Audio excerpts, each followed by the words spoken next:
Hello YouTube subscribers and Facebook friends. This is William Wolf Eggleston on YouTube. Citizen 23606. I've just drained the oil tank, but for those of you who don't know what I'm doing, I'm changing oil. That there's the oil filter I'm zooming in on. I thought my truck had no oil in it, but apparently it still did, but it was very low, so I just decided to change it anyway. Oil looks, I'd say, fair, but as you can see, I have it still draining. But the reason I have the bucket still under there is because one thing that is, when you change your oil, you want to run your engine a little bit to have the oil warm, because it flows a lot better that way. As you can see here, there's a tool I use to take off the oil drain thing to drain the oil out of the oil pan itself.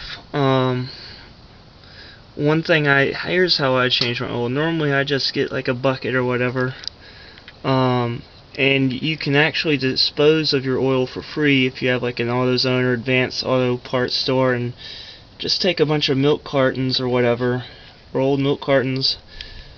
For those of you who don't drink milk, I feel sorry for y'all, but anyways, just put it in there and take it up to AutoZone, and you get to dispose of it for free without hurting the environment.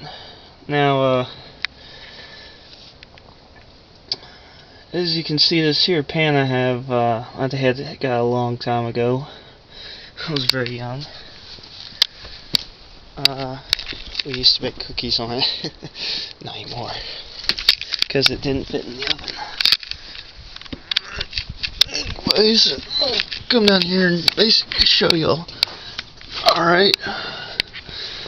One thing that when you're changing oil that you want to look at your oil filter. If there's any shards of metal, which as you can see there's not, the oil is actually pretty good looking, but I just wanted to change it anyway because it had been running for a while. I'm an over-road truck driver, for y'all who don't know, but there's the oil pan and the oil filter area up there.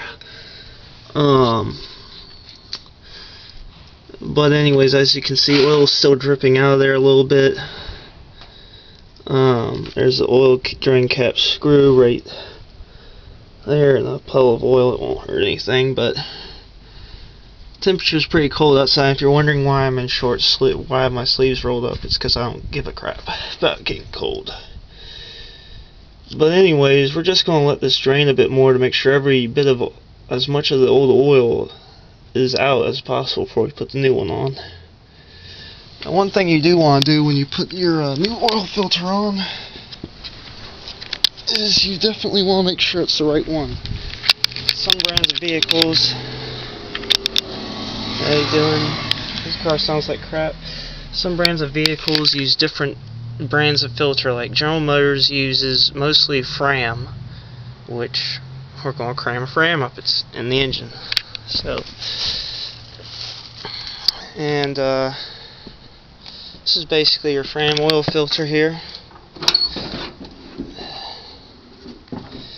But anyways, as you can see, I'm going to pull this sucker out right quick.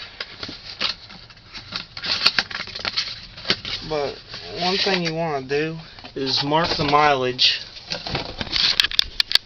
of what your mileage was when you did change the oil, so that you can calculate when the new one, say the oil either clip to your visor, tape it to your steering column, tape it to your steering wheel, who gives a crap. But one thing you definitely want to do before putting on your new oil filter is you want to take some new oil on your finger and rub it around this rubber ring here. Get a good coating on it.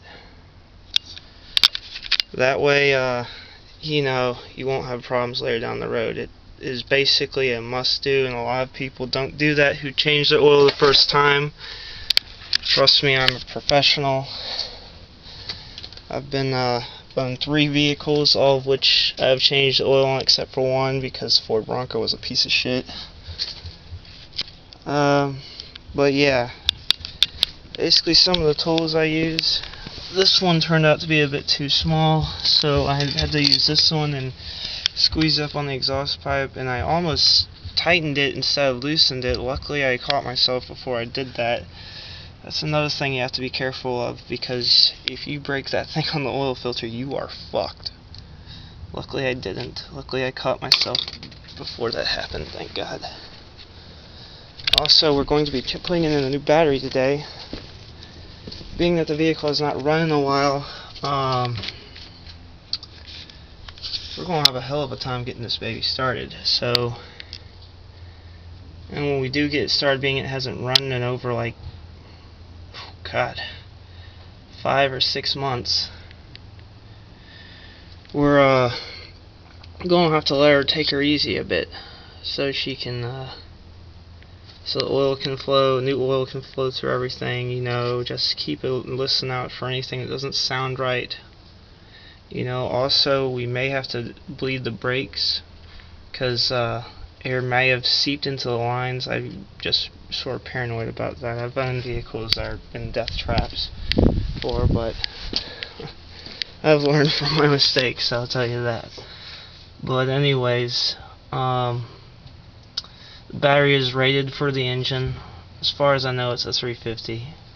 But anyways, we're gonna stop right now, continue letting the oil drain out, and then I'll be back with some more tips and tricks.